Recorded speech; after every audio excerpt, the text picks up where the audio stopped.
¿Qué tal su fin de semana?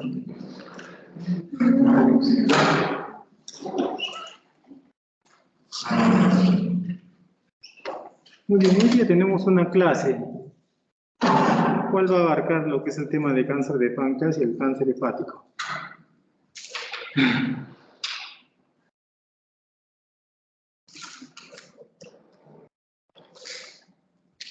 Empezaremos esta clase con el tema del cáncer de páncreas, que es el 14º cáncer más común, que es la séptima, inclusive hasta en algunos lugares la sexta causa de mortalidad por cáncer. De hecho, que es uno de los más agresivos, puesto que la supervivencia global de los 5 años es del menos del 3%. Tiene unas tasas de incidencia en países desarrollados que es mayor comparado con los países en vías de desarrollo.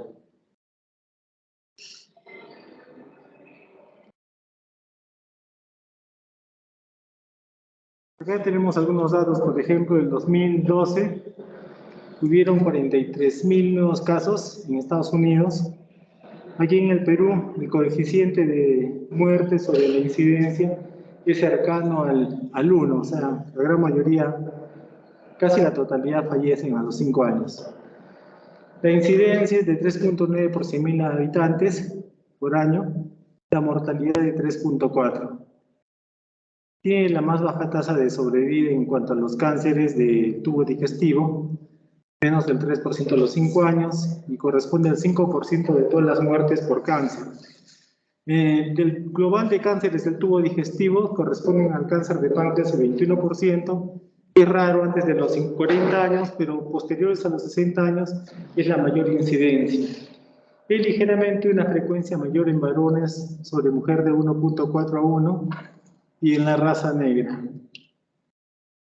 Ya tenemos unos datos, por ejemplo, el cáncer de páncreas no está dentro de las 10 primeras causas, pero ya en cuanto a las tasas de mortalidad en ambos sexos, está en el sexto, séptimo lugar el cáncer de páncreas.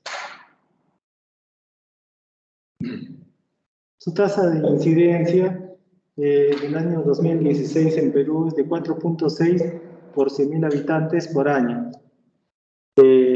Actualmente el cáncer de estómago está cercano al 20 por 100.000 habitantes por año, o sea, es casi un cuarto del global de cánceres gástricos. La clínica depende de la localización donde esté el tumor, ¿no? La gran mayoría de tumores, el 60 al 70%, están localizados en la cabeza del páncreas y en el resto del páncreas el 20 al 25% aproximadamente, ¿no? Como les dije, de acuerdo a la zona, van a ser los síntomas que van a presentar estos pacientes ya en estadios avanzados. Aquí tenemos una imagen, por ejemplo, de un cáncer de cuerpo, pero que también abarca la cola del páncreas. Esta es la imagen. Aquí vemos, por ejemplo, la imagen de un cáncer pancreático en la cabeza del páncreas, que te sí va a dar una sintomatología, de hecho, lo que es la ictericia, ¿no? Y todo lo que es relacionado a la colestasis. Entonces, hablando de ictericia, este es uno de los signos que se presenta en el cáncer de páncreas, pero lamentablemente esto ya es en estadios avanzados, ¿ya?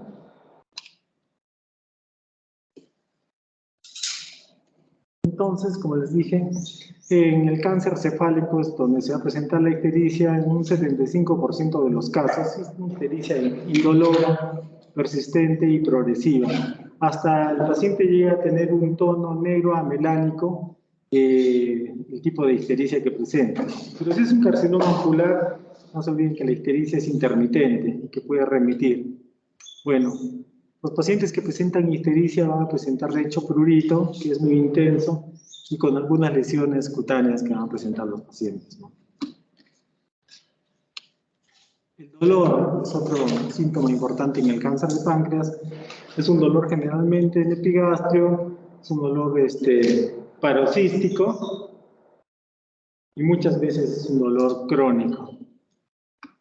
Al examen vamos a ver que A diferencia de la pancreatitis aguda en que vamos a objetivar que de repente el colon transverso está un poco dilatado, que es el signo de Bouvet, y para el cáncer de páncreas no va a ocurrir esto. Generalmente, si es que no se palpa una masa, no se va a tener algún otro hallazgo al examen del abdomen. La gran mayoría de pacientes van a presentar una pérdida de peso en la historia natural de la enfermedad. Es algo progresivo, que no tiene freno. Generalmente los pacientes fallecen entre los 38 y 45 kilos de peso, al momento ya de fallecer. También en algunos casos puede haber edema, derrame pleural y ascitis, ¿no? De acuerdo también al grado de compromiso hepático y del grado de nutrición del paciente. El pronóstico, como les dije, su pronóstico es pobre, porque la resecabilidad es menos del 10% del global de los casos, ¿no? Con una tasa de sobrevida, en el mejor de los casos, después de una resección del 7 al 25% a los 5 años. Imagínense. Pero cuando ya hay metástasis, menos de 6 meses de sobrevida tienen esos pacientes. La etiología, bueno, todos los cánceres son genéticos, pero el componente hereditario está en alrededor del 10% del global de los cánceres, ¿no? Dentro de lo cual está este tipo de cáncer que es el cáncer de páncreas familiar, ¿no? Está muy relacionado a dos genes, como veremos más adelante, ¿no? Que es este tipo de herencia es autosómica dominante y las mutaciones, en este caso el cáncer de páncreas familiar, es sobre todo en el BRCA2. También el cáncer de páncreas se puede presentar como un síndrome hereditario familiar, ¿no? Como hemos visto, digamos, en el cáncer de colon, muchos síndromes de cáncer de colon se relacionan al cáncer de páncreas, ¿no? Como el Peutzier, el Lynch, el síndrome de cáncer de mama ovario y la poliposis adenomatosa familiar. Tiene mucha asociación con este tipo de cáncer. Como les dije en un inicio, es raro antes de los 45 años encontrar un cáncer de páncreas. Generalmente a partir de los 60 años es el diagnóstico de este tipo de cáncer. En cuanto al sexo, más que todo enfocada a lo que es el adenoma pancreático ductal, que en los hombres es ligeramente más frecuente que en las mujeres, 1.4 a 1. En cuanto a la raza, bueno, la raza negra, como les nombré, pues es la que tiene cierto riesgo. El tabaquismo también es un factor de riesgo importante. Hay otras cosas como el consumo de carnes, de grasas que se ha relacionado al cáncer de páncreas, y también hay algunas condiciones como pancreatitis crónica, niveles bajos de folatos, obesidad, diabetes mellitus de larga edad. En algunos textos hablan del consumo de café como si fuese un factor de riesgo, pero en otros no nada que ver. La gastrectomía parcial también es un factor de riesgo, la historia familiar de cáncer de páncreas también es un factor de riesgo, así como algunas alteraciones genéticas, sobre todo alteraciones en los genes como la modulación del KRAS P53 o las mutaciones como el BRCA2. Hay muchas herramientas para el diagnóstico del cáncer de páncreas, ¿no? Desde los marcadores séricos que los vamos a revisar más adelante, las biopsias y los estudios de imágenes. Sobre todo, las gold estándar son las de la ecoendoscopía. La detección de marcadores tumorales séricos es una manera muy efectiva, pero no tan eficiente, como vamos a analizar más adelante. Por ejemplo, el CAE sí tiene mucha relación con el cáncer de páncreas, pero sobre todo en etapas avanzadas. Por eso, para la detección precoz no es de ayuda. Luego tenemos el CA19, que tal vez es el más específico para el cáncer de páncreas, pero también el cáncer gástrico también puede estar elevado, y en otros cánceres también podría estar elevado, ¿no? Y a veces no es lo suficientemente sensible como para utilizarlo. Los estudios por imágenes, la ultrasonografía, que es lo que más está a nuestro alcance, pero la ecoendoscopía o la ultrasonografía endoscópica es el gold estándar en estos casos actualmente. La tomografía también contrastada trifásica es ideal también para la detección de este tipo de neoplasias, igual la resonancia magnética Lo bueno es que estos son estudios no invasivos. Bueno, algunos sí son de alto costo, como la ecoendoscopía, que no baja de 3.000 soles aquí en Arequipa. Entonces, aquí vemos algunas imágenes, ¿no? Pero ya en estadios ya muy avanzados, lamentablemente, del cáncer de páncreas, en este caso, de cabeza de páncreas, en la ecografía. La tomografía también puede ser de mucha ayuda, pero de hecho la ecoendoscopía o ultrasonografía endoscópica es el gold estándar, pues se pueden detectar lesiones pequeñísimas, hasta de 2 milímetros, ¿no? Imagínense, ¿no? Inclusive cuando no se encuentra ninguna lesión, esta es una imagen de ecoendoscopía, su valor predictivo negativo prácticamente descarta la posibilidad que estemos ante un cáncer de páncreas. La ventaja de la ultrasonografía endoscópica también es la posibilidad de tomar una biopsia por función aspiración, con una sensibilidad y especificidad mayor al 95%. La colangiografía retrógrada endoscópica, bueno, generalmente es un estudio por imágenes, pero más que todo nos ayuda en la colocación de prótesis en los pacientes que tienen colestasis o de repente pues un NM en cabeza de páncreas que esté comprimiendo la vía biliar. La biopsia, miren, aquí estas son las imágenes de la ecoendoscopía. Vamos a por el estómago con un endoscopio que tiene también visión de la mucosa gástrica y en su extremo distal tiene un transductor. Y como se observa aquí, se puede colocar, tomar la biopsia respectiva de la lesión que estamos observando. Bueno, acá se ha tapado esto, pero bueno, la lesión que estamos observando se puede tomar una punción con aguja fina y tomar las muestras respectivas aquí del tumor y realizar los estudios respectivos, ¿no?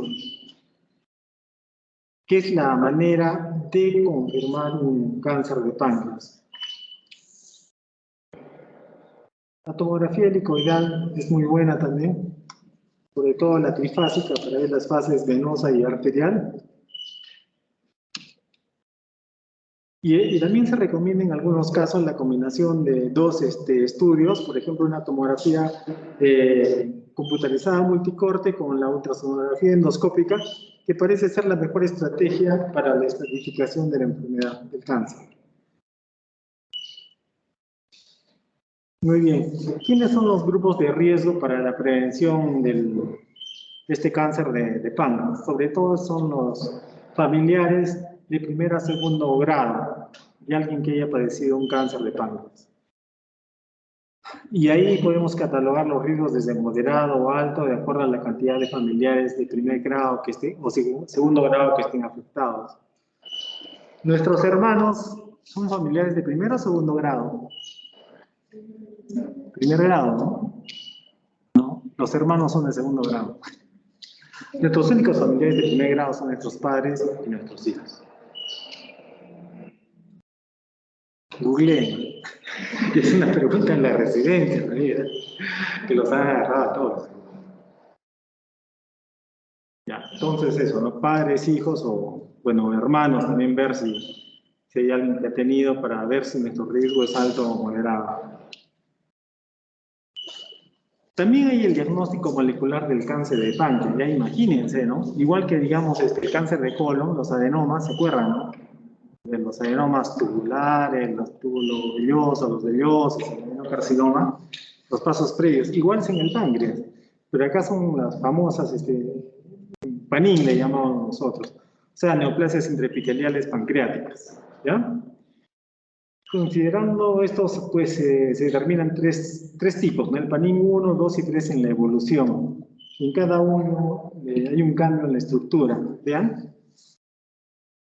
En el PANIN 1, así son las lesiones. Este es digamos,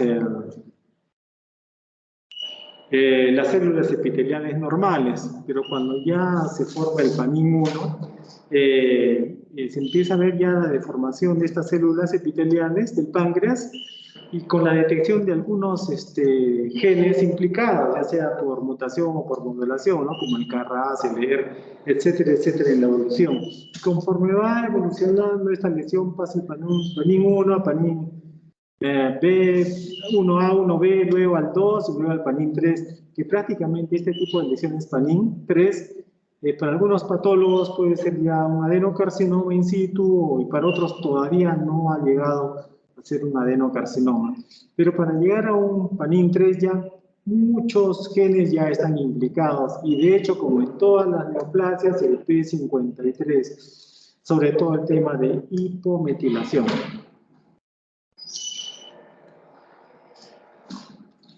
Entonces, esto es para el adenocarcinoma pancreático, el ductal. Aquí vemos, ¿no? Acá lo que quiero que se entienda es que desde un inicio de esta evolución previa al adenocarcinoma de páncreas ductal está implicado el KRAS, ya sea mutado o modulado. Mutado es que ya uno nace con el gen, pues, ¿no? Sí, alterado, ¿no? Y modulado de repente un cambio epigenético en el gen, el cual ya no cumple sus funciones de manera óptima. Pero conforme avanza, pues es que hay muchos otros genes que están implicados en esta evolución, ¿no? De hecho, desde el inicio va a haber un aumento en el estroma de la parte subepitelial de los ductos. Acá vemos una imagen histológica. Bueno, acá un patólogo la describiría mejor, pero todo lo que está implicado, ¿no? De hecho, una inflamación crónica de muchos años con la migración de unas células inflamatorias, ya sean las TH1, las TH17, etcétera, ¿no?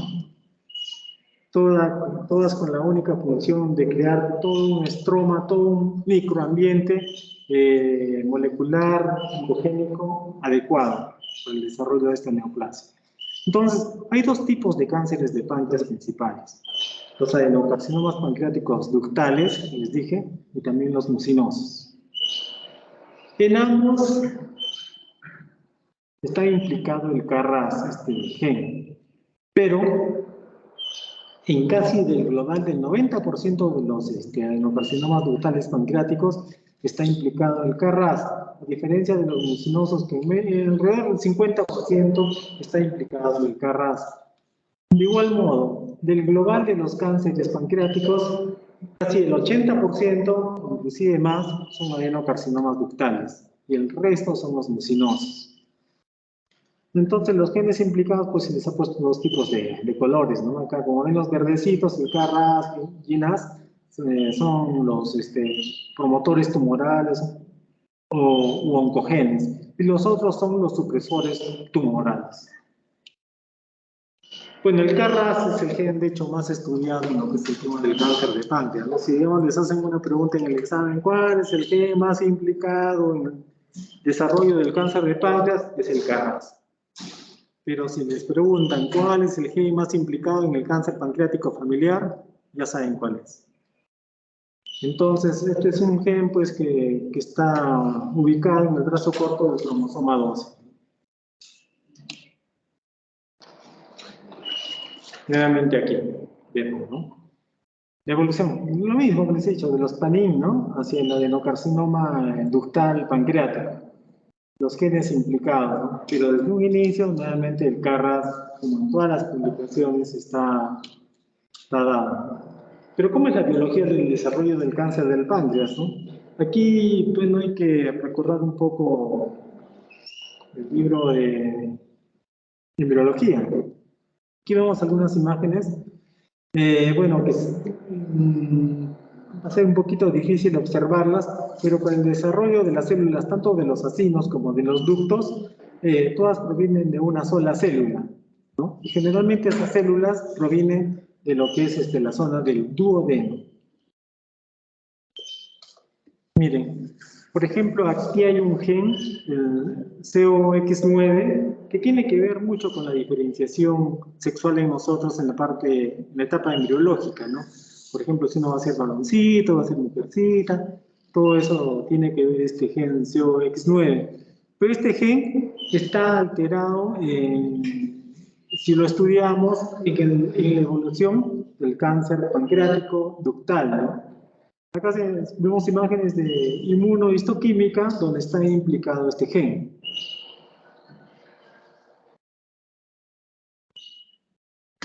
Miren, este es el gen que les... Bueno, acá 3 genes estamos hablando, del PT, los PTF, los COX, los KRAS, ¿no? Estos genes poco a poco hay que irnos familiarizando, ¿no? Porque según su implicancia, pues va a ser el desarrollo ya, el primer paso hacia el adenocarcinoma ductal es el PANIN-1, ¿no? Pero si a esto, por ejemplo, se agrega furia, sobre todo el desarrollo va a ser a predominio, ¿vean? De que una célula del acino evolucione hacia los PANIN. Y hay un menor riesgo que las células sean del epitelio ductal para que desarrollen hacia un PANIN. Pero a veces esto es un poquito más complicado explicarles porque inclusive en la evolución, ¿no? de los genes implicados KRAS, el de SOX9, malinjuria, supuestamente, ¿no? Debería esto evolucionar hacia un PANIN, pero puede ocurrir que no va a ser así, ¿no? Porque tenemos una serie también que siempre les hablo de genes reparadores que van a frenar todo esto. También dependiendo de nuestro estilo de vida, ¿no? Nuestro peso, el ejercicio, la dieta que llevamos, etcétera, etcétera, etcétera. Ojalá que se pueda ver esta imagen bien. Lo que quiero decir aquí, para que haya una metástasis, por ejemplo, hacia el hígado, las células del cáncer de páncreas que se está desarrollando van a generar una serie de exosomas que son unas vesículas extracelulares que van a mandar información hacia diversos órganos para que se cree un nicho donde se van a asentar posteriormente las metástasis. Es toda una administración de células y moléculas desde el tumor pancreático para generar las metástasis. No es que se escape una célula del páncreas, bajo el torrente sanguíneo, por ahí cae, ahí se empieza a reproducir, no es así. Antes tiene que crearse un nicho metastásico, como dicen. Si no se crea ese nicho, pues no va a haber metástasis.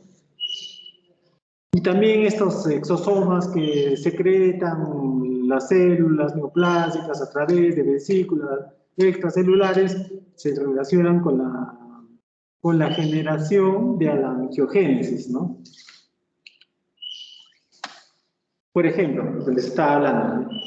Acá ven, por ejemplo, tiene una célula tumoral pancreática que va a generar las vesículas extracelulares en forma de exosomas, va a generar inflamación, activando las células de Kupffer. Todo esto lo que va a hacer es que va a crear un nicho metastásico en el hígado y luego de eso recién van a poder migrar las células pancreáticas tumorales para anidar en ese nicho que previamente fue creado a través de los exosomas, que son vesículas extracelulares.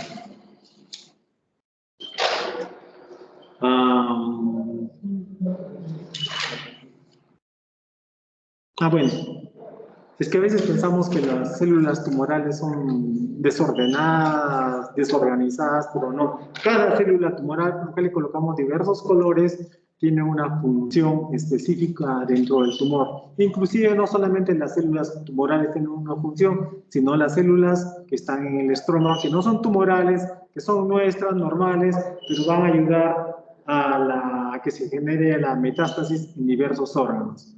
Sobre todo hígado, pulmón.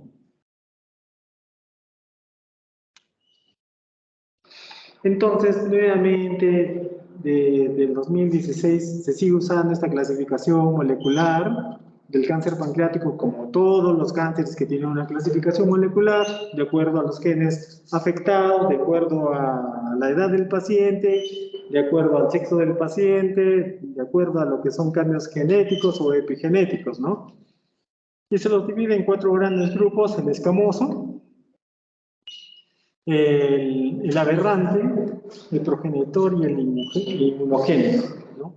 Todos estos genes, todos estos grupos moleculares pues tienen un diverso pronóstico en la evolución de lo que es el cáncer pancreático. Y esto tenemos que determinarlo sí o sí para saber ante qué estamos, cómo es el enemigo y cuál va a ser la estrategia para su manejo, y eso se llama precisión diagnóstica.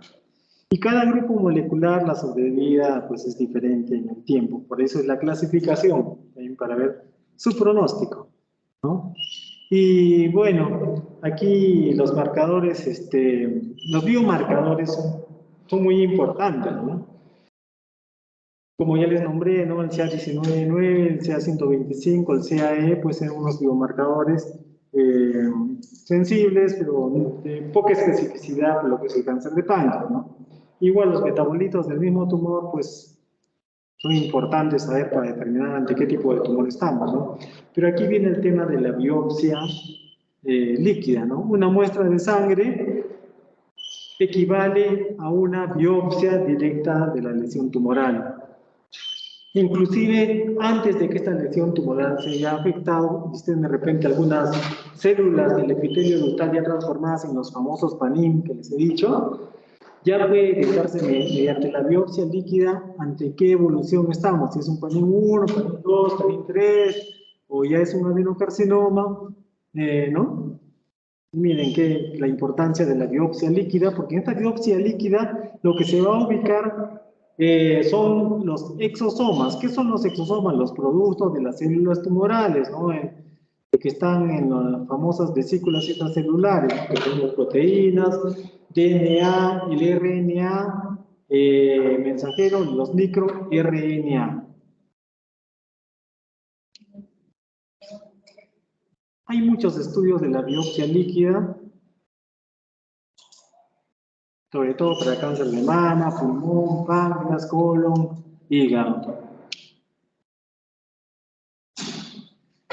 Entonces, este es, digamos, el frasco. Cuando hemos tomado la muestra de sangre periférica, aquí vamos a obtener lo que les he dicho, ¿no? RNA, microRNA, DNA y una serie de productos de las células tumorales que van a estar circulando en los exosomas, etc. Entonces, miren, por ejemplo, ya se operó un paciente de cáncer de páncreas, que es menos de ese 20-15% del global, ¿no? Se ha hecho una resección, pero mediante la biopsia líquida podemos determinar si aún en el tiempo se siguen produciendo los exosomas para ver si ha quedado aún, o hay una metástasis que lo está generando, o es en el mismo páncreas que está ocurriendo la generación de estos productos de los exosomas, y todo eso a través de una biopsia líquida. Y acá, no olvidarnos de estos genes, ¿no? Que casi en la mayoría de tumores están implicados, ¿no? Entonces, el tratamiento del cáncer de páncreas depende del estadio en el que se haya diagnosticado, pero lamentablemente menos del 20% van a requerir un tratamiento probablemente resecable, ¿no? Entonces, ahí viene el pronóstico malísimo para esta enfermedad. Pero cada vez, desde el 2015-16, se hacen más estudios para la precisión en medicina, o sea, conocer de este tumor el nombre, dirección, email, correo electrónico, etcétera, todos los datos del tumor para saber cuál va a ser la estrategia para tratarlo. Y no dar un tratamiento empírico, ya es un cáncer de páncreas, vamos a dar esta quimioterapia, esta terapia biológica, no es así. Entonces, no demos un tratamiento empírico en los pacientes. Entonces, mediante una serie de estudios que se hacen en el paciente, se va a obtener el perfil molecular de cada caso, ¿no? Cada caso es diferente. De ese modo, digamos, para este grupo de pacientes, esta será la terapia. Para este otro grupo de pacientes, así. Y de ese modo, tener una terapia, primero un diagnóstico preciso con una terapia también precisa, que es de lo que se trata. Bueno, esto es para todas las enfermedades, ¿no? Siempre precisar el diagnóstico del paciente que tenemos al frente, ya sea diabético, reumatismo, psiquiátrico, etc., ¿no? Entonces, miren, como les dije, que el 100% de pacientes con un cáncer pancreático, menos del 15% van a ser resecables. Y todavía de este 5%, de este 15%, aproximadamente la gran mayoría va a recurrir la enfermedad. pero menos del 3% van a sobrevivir a los 5 años de todo el global. O sea, una patología terrible. Bueno, hay una serie de terapias quirúrgicas que ya en cirugía les hablará y de las cuales ni la sobrevida ni la expectativa en algo va a mejorar en estos pacientes. Por eso hay que estar buscando en estos pacientes siempre esas etapas previas que son los PANIM.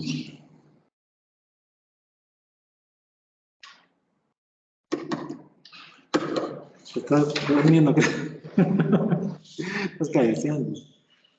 ¿Ya? A ver, acá viene ahora la parte más importante de todo. Entonces, miren, hay una serie de terapias de acuerdo a la precisión oncológica que se haga en el paciente, que aún están en estudios, una serie de anticuerpos monoclonales, que es la terapia biológica, etcétera, pero hasta el día de hoy nada mejoraba la sobrevida en los pacientes con cáncer de páncreas. Ahora vamos a pasar al tema del cáncer del hepatocarcinoma.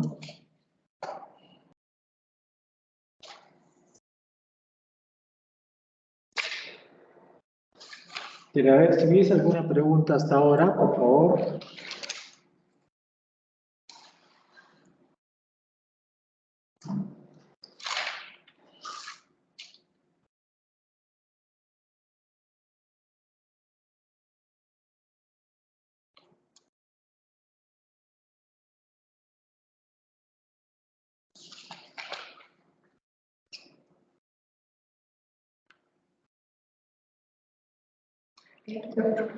En el caso del diagnóstico con tomografía bioásica o trifásica, también es casi similar, o sea, la masa arterial y venosa en el páncreas, o sea, ¿cómo nos explica? Bueno, en todos los tumores, la fase arterial es cuando el contraste está en el mismo tumor lo observas. O sea, el contraste lo vemos blanco, ¿ya? En la fase arterial se ve eso. Y cuando es la fase venosa, todo el contraste, como quien dice, se chupa, sale y hace oscurito como el resto del tejido. Esa es la fase arterial con contraste y la venosa es sin contraste. Esa es para todos los tumores. Después, aquí en el hepatocarcinoma tengo unas imágenes justo de eso.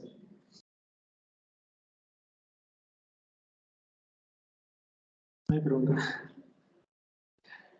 ¿Preguntas? Entonces, vamos a hablar del hepatocarcinoma, que en el Perú es casi el doble más frecuente que el cáncer de páncreas. ¿Ya? Entonces, veamos algunos datos, por ejemplo, dentro de los tumores malignos, casi el 90% son los carcinomas hepatocelulares, y casi el resto, la gran mayoría, son colangiocarcinomas. Ya poquísimos son los hepatocolangiocarcinomas. Entonces vamos a hablar del hepatocarcinoma, que es uno de los tumores más importantes por su frecuencia y morbilidad. Es el tumor del hígado más frecuente, como les dije, el 90% de los casos, es la sexta neoplasia más frecuente y la cuarta causa de muerte por cáncer. Aquí vemos que es la sexta causa, casi el 5% del global de todos los cánceres, y en cuanto a mortalidad, está en el cuarto lugar. Acá vemos su tasa de incidencia, que en Perú es 6.4 por 100.000 habitantes por año. La etiología, como hablamos la vez pasada, pues tiene que ver mucho el virus de la hepatitis B, la hepatitis C, el alcohol, las aflatoxinas y todo lo que es el hígado graso, ¿no? Que tiene mucha relación con el síndrome metabólico. Felizmente para la hepatitis B pues tenemos esta vacuna que creo que todos ustedes ya están protegidos con la vacuna y pues porque trabajamos con pacientes y tenemos algún riesgo, ¿no? En cuanto al diagnóstico, generalmente es en estadios avanzados, lamentablemente, con algunas características clínicas que podemos observar en el paciente, ¿no? Que generalmente es la hepatomegalia, la masa palpable, la citis, ictericia, la circulación colateral, y bueno, esto es muy raro ya, la hemorragia intraabdominal, o sea que el tumor sangra. Lo que sí hay que conocer qué pacientes son susceptibles a hacer un cribado para la detección temprana del carcinoma hepatocelular. De hecho, todos los pacientes que son cirróticos, ya sea en estadio Child, A o B o C, y se les debe hacer un cribaje, ¿no? Todos los pacientes que tienen una hepatitis B o también se debe hacer el cribaje, aún que no estando con cirrosis estos pacientes. Al igual que los pacientes obesos, ¿no? Que no hay que esperar que tengan cirrosis para hacer un cribado en la búsqueda del carcinoma hepatocelular, ¿no? Los pacientes con hepatitis C también se debe hacer un cribado, inclusive como en la B, aún sin cirrosis para la detección temprana. O tal vez en los pacientes que están en la fase previa a la cirrosis, que es la F3, que hablamos la vez pasada, que es la fibrosis avanzada, que es la fase en la cual más se desarrollan los hepatocarcinomas. Acá vemos, por ejemplo, en el estudio ecográfico, ¿no? Un nódulo. Generalmente son nódulos hipogénicos que se pueden observar. Ahora, la ecografía es el estudio para hacer el cribaje que está más al alcance. ¿Qué pasa si encontramos una lesión de menos de 1 centímetro? Pues hay que repetir la ecografía a los 6 meses, y si sigue así, puedes hacerlo hasta los 2 años, después una ecografía cada 6 meses, si es que no es más de 1 centímetro. Ahora, si es más de 1 centímetro, se tiene que buscar alguna otra técnica también para evaluar esta lesión, ¿no? Pues la tomografía o la resonancia magnética. ¿Ya? Bueno, si una lesión de menos de 1 centímetro crece, en las evaluaciones ecográficas de esos pacientes, ya pasa esto, ¿no? Hacer nuevamente una segunda técnica de imagen para evaluarlo. Ahora, bueno, se encuentra ya la imagen con el segundo estudio. De hecho, ahí hay que hacer una biopsia para determinar si estamos ante un hepatocarcinoma. Bueno, si la biopsia sale positivo, entonces pues ya es el hepatocarcinoma, ¿no? Si sale negativa, inclusive hay que tener cierta duda y repetir la biopsia, dirigida siempre. Acá tenemos alguna imagen, por ejemplo, así puede ser una tomografía, por ejemplo. En la fase arterial observen cómo se pone más blanca, más clara la lesión por la captación del contraste. Y en la fase venosa, en todo el contraste pues se escurre, sale y se pone más oscura la lesión. Entonces acá no hay ningún lugar a dudas que es una lesión, que es un cáncer. Entonces, igual que en el páncreas, nosotros tenemos que hacer el perfil molecular de este paciente para saber ante qué estamos, ¿no? Porque hay dos grandes grupos en el hepatocarcinoma. El subgrupo, digamos, proliferativo, que observamos en la parte superior, y el subgrupo no proliferativo. El proliferativo tiene que ver mucho con la inestabilidad cromosomal, igual que en el cáncer de colon, el cáncer gástrico, igual, ¿ya? Y el de la estabilidad cromosomal, pues es el no proliferativo, el que tiene mejor pronóstico. Todo lo que es proliferativo o tiene inestabilidad cromosomal es de mal pronóstico, no olvidarse esto. Entonces, una vez que sepamos mediante este perfil de genes del paciente, pues vamos a tener más preciso el diagnóstico. Y esto lo combinamos también con los resultados de las características histológicas para saber ante qué estamos, ¿no? Ya los patólogos nos hablarán de su clasificación. Se trata de una lesión macrotrabecular, la esteatohepatítica y así como 3, 4 tipos más de lesiones que los patólogos generalmente nos nombran en sus estudios de histopatología. Nuevamente, ¿no? Al saber qué genes están implicados, los podemos separar en dos grupos. Los que tienen, por ejemplo, este grupo de genes implicados y los que tienen este gen implicado. ¿Y esto a qué se referencia, no? La gran mayoría de pacientes, casi el 75% de los hepatocarcinomas, tienen una alfa-fetoproteína elevada. Y esto nos va a dar un pronóstico. Si estamos ante un hepatocarcinoma y tiene una alfa-fetoproteína elevada, lo más probable, casi un 100%, que estos sean los genes implicados. Estamos hablando de un tumor pobremente diferenciado, lo que significa que es de mal pronóstico. Ahora, si es un paciente que hemos ubicado un hepatocarcinoma por diferentes métodos, ya sea por biopsia o imagenología, pero tiene las alfa-fetoproteínas negativas, entonces estamos ante un paciente con un buen pronóstico. Probablemente sea su enfermedad, sobre todo relacionada al hígado graso no alcohólico. Nuevamente, al igual que el cáncer de páncreas, vean, son diversos los tipos de hepatocarcinomas que existen, ¿no? Pero hay que saber ante qué hepatocarcinoma estamos, ya sea mediante el perfil genético, la biopsia, si fuese posible la biopsia líquida, diversos estudios de histopatología determinante que estamos, y separarlos en diversos grupos. Porque esta clasificación nos va a generar que seamos más específicos, más precisos en la terapia. O sea, tenemos que dar una terapia personalizada ante el tipo de hepatocarcinoma que estemos. Nuevamente, no es que tiene un hepatocarcinoma y vemos este esquema de quimioterapia, no. No es así. Y todo esto hacen tanto en salud como INEM o IREN a nivel nacional. De hecho, que tienen un costo, pero vale la pena.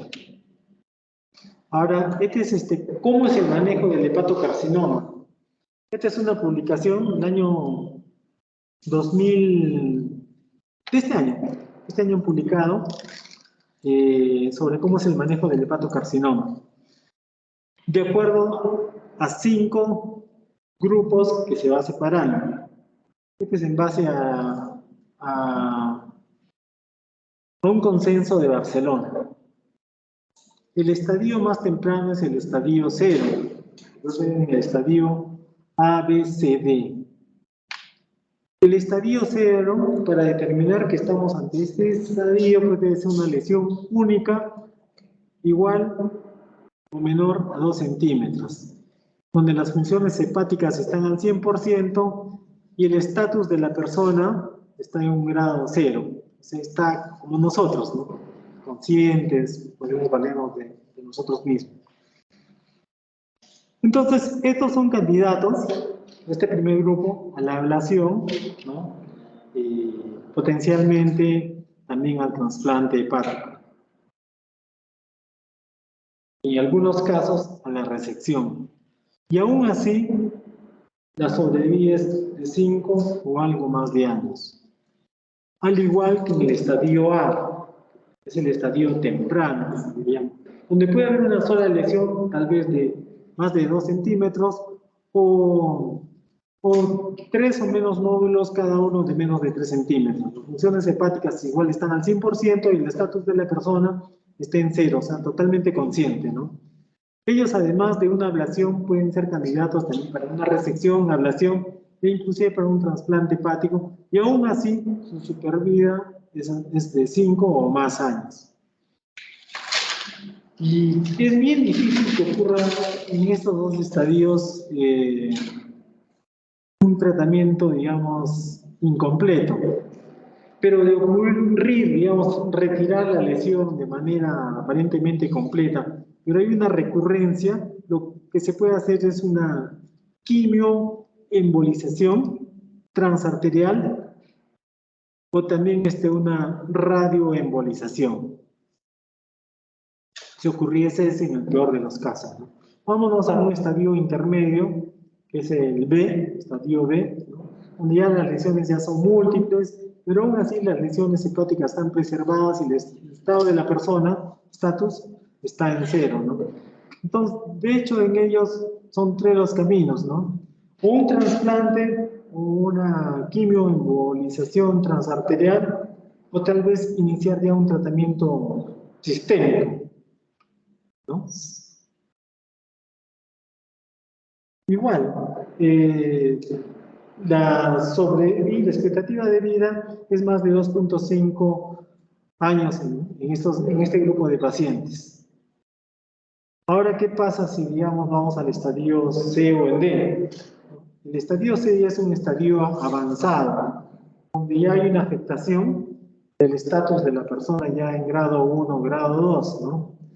El tratamiento va a ser sistémico, pero ya de hecho paliativo, no es curativo, ¿no?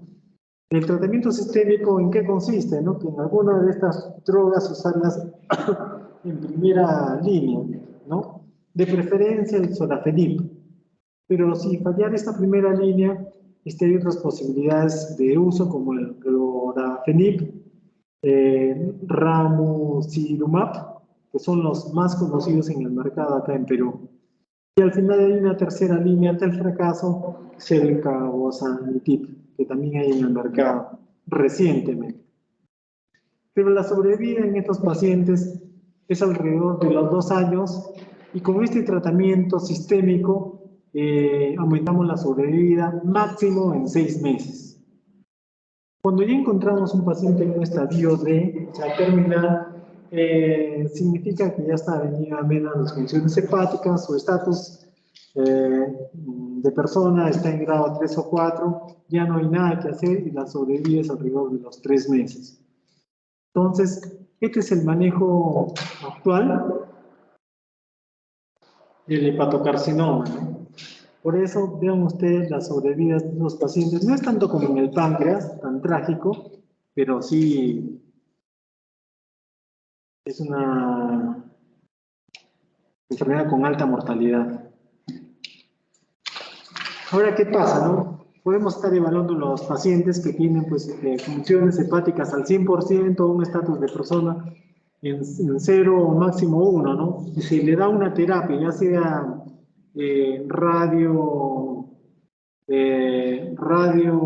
radioterapia, radioembolización, radiofrecuencia o la quimioembolización, y se va a ver en los pacientes qué pasa, ¿no? Por ejemplo, si a pesar que reciben su terapia hay un crecimiento del 20%, hay una subclasificación que va a generar ya usar el BCL dentro de esta letrita, la P-B, para la clasificación. Igual, ¿no? Si se tratara, digamos, de unas lesiones ya que pueden ser clasificadas como C y ya recibió un tratamiento previo, solamente se le coloca la letrita P para clasificarlo ya en este caso como C1. Igual también para estos casos ya que ya tienen, aparte de que de repente ya creció el tumor, que se dio un tratamiento o que se formaron nuevas lesiones, ya pasa a ser un BSLP, pero ya dentro de los subtipos C2. Este es más complicado.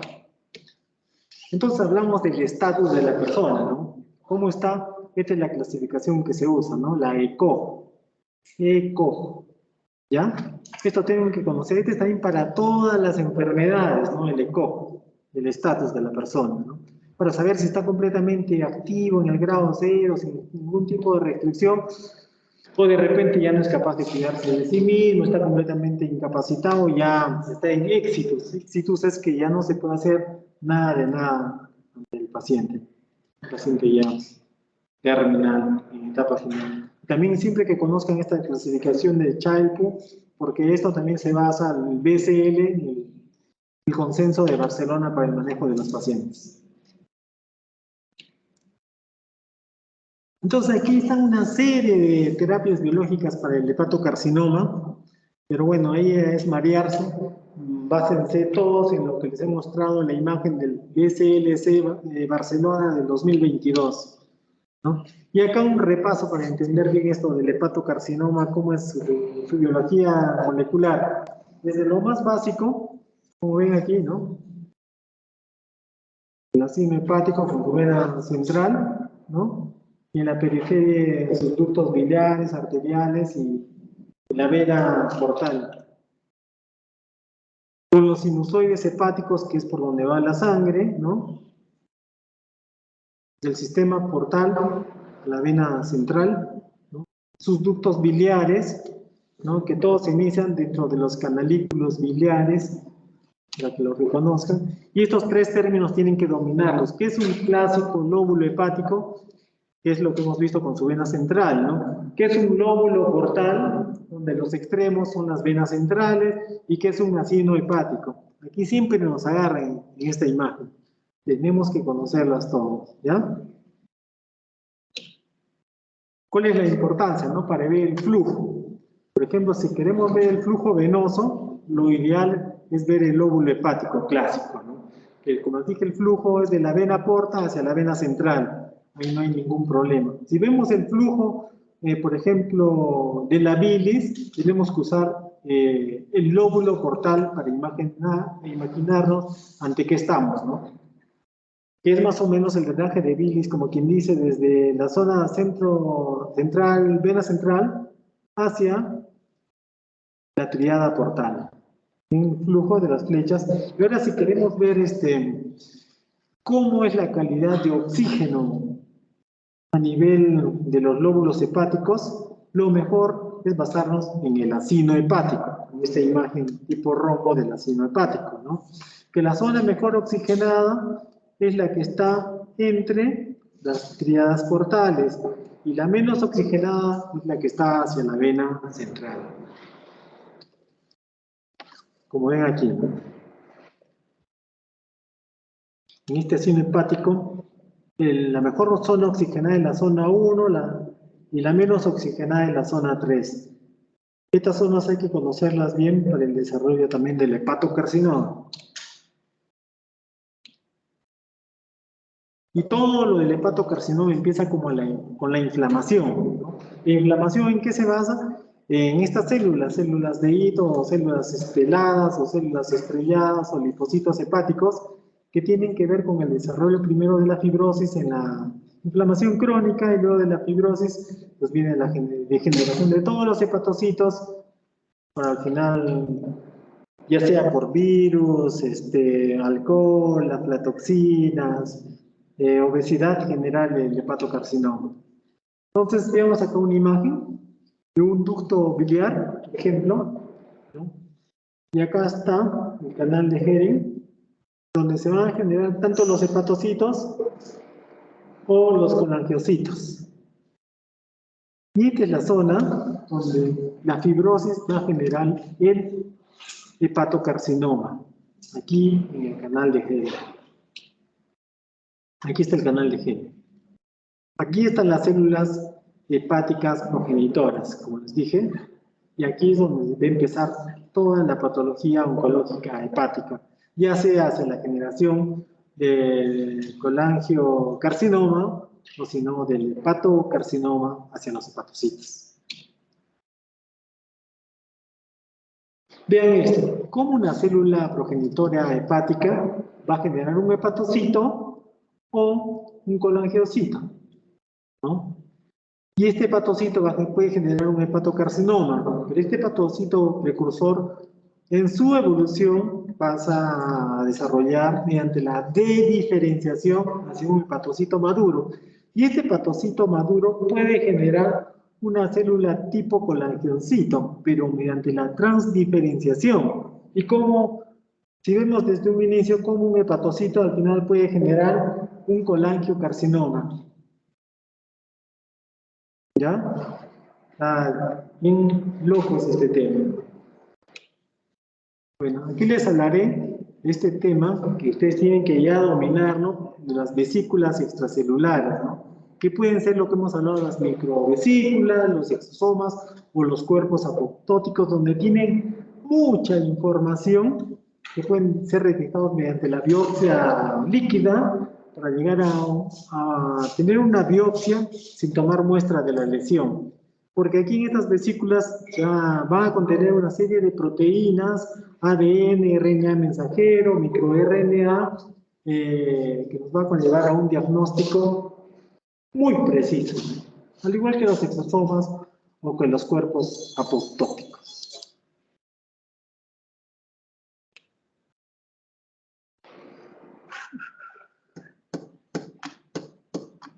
Igual, ¿no? Entonces no se olviden de lo que les hablé alguna vez, de que una célula tumoral nuestras defensas, nuestros sistemas se encargan de que esta célula tumoral, como esta, por ejemplo, sea programada a su muerte mediante apoptosis, sea reparada, sea destruida. Pero cuando esta célula, pues, va a la apoptosis, va a generar una serie de cuerpos apoptóticos, y estos cuerpos apoptóticos podemos detectarlos en sangre, mediante la biopsia líquida que les he hablado, ¿no? Entonces, pero esos cuerpos apoptóticos también mandan información para crear los lechos o nichos para las futuras metástasis de estas células tumorales. Y hay una serie de revisiones sobre las microvesículas, los exosomas, que son las vesículas extracelulares, que si ustedes las dominan, van a entender cómo en una biopsia líquida se puede determinar ante qué tipo de diabetes estamos, de las creo que 5 tipos de diabetes que hay, y cuál es la mejor estrategia a usar en el paciente. Miren, mediante la biopsia líquida inclusive podemos detectar en el hígado graso, en la esteatosis hepática, todos los genes que ya están implicados, alterados.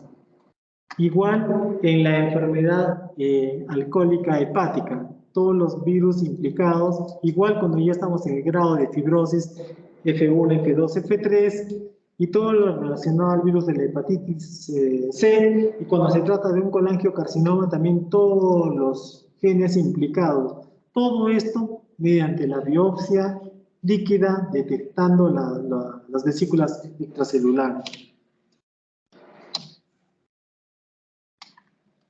Y todo lo que generan, ¿no?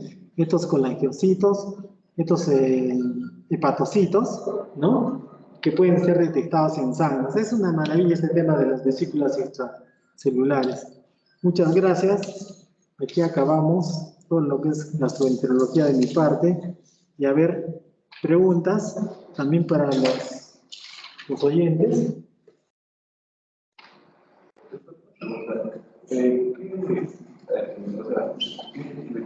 Digamos, una memorización, las anteriores, ¿cuántos usaban?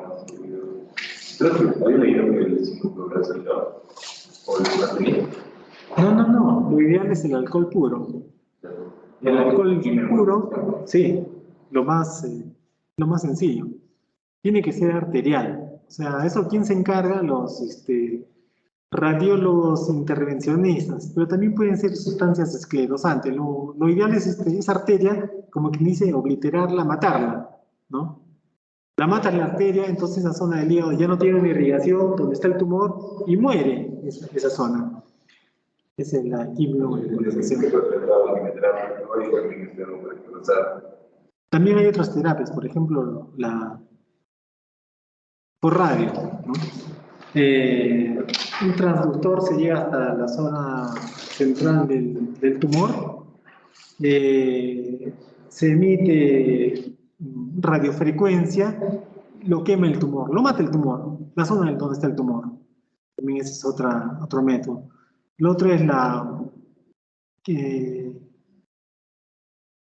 ¿cómo se llama este término? O sea, llegas al centro del tumor con un transductor y emites una radiación, pero una radiación tipo isótopos, como se hace en el tiroides, y también quemas toda la zona. Entonces es más complicado porque puedes quemar más tejido y generar algún riesgo al paciente. Pero todo eso se hace con arcos, se hace fluoroscopía, pero conlleva también un riesgo a quien la está realizando, porque vas a usar radiación para el paciente. Con todas las medidas adecuadas, aún así, hay gente que se ha dedicado a esto y ha terminado con cáncer de tiroides, médicos, de tiroides, cáncer testicular, es lo más frecuente, a pesar de todo, de usar todas las medidas adecuadas. El SEA de seguridad de si bien no es específico para el cáncer del páncreas, porque también aparece el cáncer gástrico, ¿podríamos pedir este marcador tumoral para hacer el seguimiento? También no es una diferencia. ¿El CA19 para cuál cáncer, preguntas? ¿Para el cáncer gástrico? De los marcadores tumorales, Hasta ahora, los que mejor sirven para hacer un seguimiento son el alfa-fetoproteína para el cáncer hepático y para el cáncer de colon, el CAE. Son los mejores en cuanto al tubo digestivo. ¿Ya? Ahora, el CA19-9 para hacer un seguimiento no es bueno, no es específico, no te ayuda mucho. Pero para el cáncer, ahora que recuerdo el cáncer de próstata, inclusive, que es muy específico, el PSA, creo, ¿no? PSA, no es bueno para hacer un seguimiento. Porque hay gente que puede tener un cáncer de próstata también avanzado con un PSA normal, al igual que un hepatocarcinoma con un alfa-fetoproteína normal. Claro que el pronóstico es mejor, ¿no? Que lo tengas negativo, ¿no? Pero no es lo más adecuado.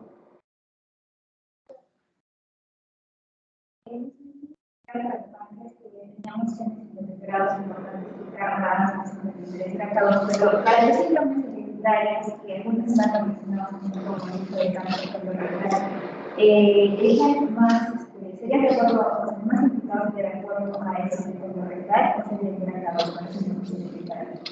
Esa pregunta se la voy a hacer en el examen. ¿Ya? Y lo he dicho ahora. Así es que, recuerda. Está fácil. Otra. Clara. Doctor, acá se usa para el cribado de hepatocarcinoma, se utiliza solo ecografía, se podría utilizar también la alfa-fetoproteína, o solo para pronóstico y seguimiento. Para el cribado tiene que ser diagnóstico por imágenes. Sí. La ecografía es lo que está más a la mano, como les he dicho, ¿no? Pero en otros lugares donde de repente uno por el tipo de seguro que lleva, pues ya es obeso, ¿no? Tiene una F2, F3 en los estudios hepáticos de fibrosis. Lo ideal para el hepatocarcinoma es la resonancia magnética. Es lo ideal. Pero es cara. No hay programas con resonancia ni con ecografía. Y ya con esa prueba de imagen nosotros hacemos el diagnóstico y comenzamos el tratamiento sin pedir una prueba confirmatoria como una biopsia. No, depende del tamaño de la lesión que estamos observando. Si es una lesión de 1 o menos centímetros, sí es con los estudios ecográficos en el paciente. Pero si tiene más de 1 centímetro, tienes que ayudarte de otros sistemas de imagenología para corroborar lo que es en ecografía, o lo ideal es hacer una biopsia, ¿no? Si haces la biopsia y sale un hepatocarcinoma, pues ya tienes el diagnóstico, ¿no? Pero si aún así tomas una biopsia y no es un hepatocarcinoma, tendrás que volver a tomar la biopsia, ya con aguja dirigida, de preferencia por ecografía. También eso depende del ecografista con el que uno trabaje, ¿no? Tiene que ser un buen ecografista, que trabaje en equipo con el gastroenterólogo en ese momento. Y eso es bien complicado, a veces, conocer a alguien, un amigo ecografista que te ayude en eso. Por ejemplo, los no delgados son de los 6, 7 ecografistas, solo 2 nos pueden ayudar en eso. Que sea dirigida la biopsia.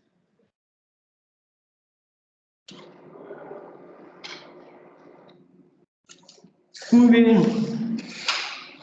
Ya nos estaremos viendo. ¿Cuándo es el examen? Este viernes a las 8. Este viernes. Perfecto.